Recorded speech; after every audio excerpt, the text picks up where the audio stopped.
সর্বপ্রথম তুমি আব্বাজানের ঘরে এক গ্লাস পানি নিয়ে যাবে, তারপর তার আশীর্বাদ নেবে, তারপরে তুমি কাজ শুরু করবে।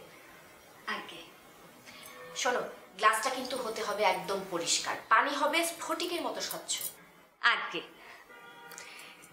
তারপর তুমি প্রত্যেকের ঘরে যাবে, তাদের সাথে পরিচিত হবে, আর কে কি খায় সেটা জেনে নেবে। আগে আজ তো আমি মিষ্টি বানাবো। আচ্ছা, তুমি কি জানো মিষ্টি কিভাবে বানাতে হয়? আগে না, আমিও অবশ্য জানি না, সেটা জেনে নেওয়া কোনো ব্যাপার না। তুমি ঘুমোতে যাও কখন? কর্মে অন্তে ইহা নির্ভর করে আপনাদের উপরে। আচ্ছা, যেহেতু আজ আমি মিষ্টি বানাবো, তোমার ঘুমোতে যেতে একটু দেরি হবে। তাহলে কোনো সমস্যা হইবে না। আচ্ছা, তুমি না আমার সামনে আব্বাজানের গ্লাসটাতে পানি ভরে নেবে। না আগে ফেরমান, ফেরমান।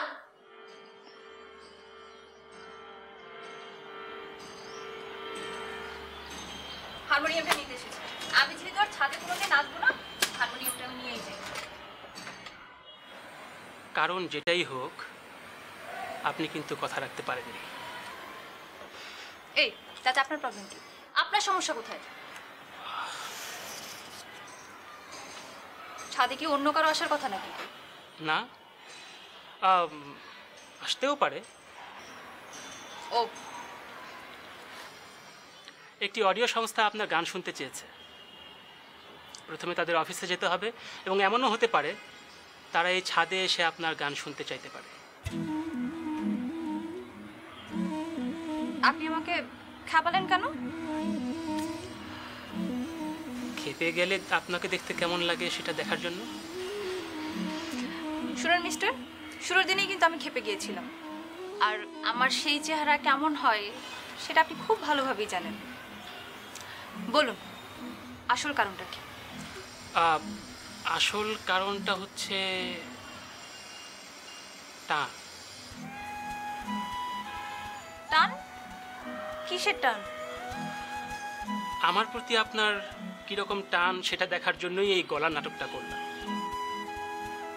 এবং সেটা স্বীকারও করেছি। কেন জানেন?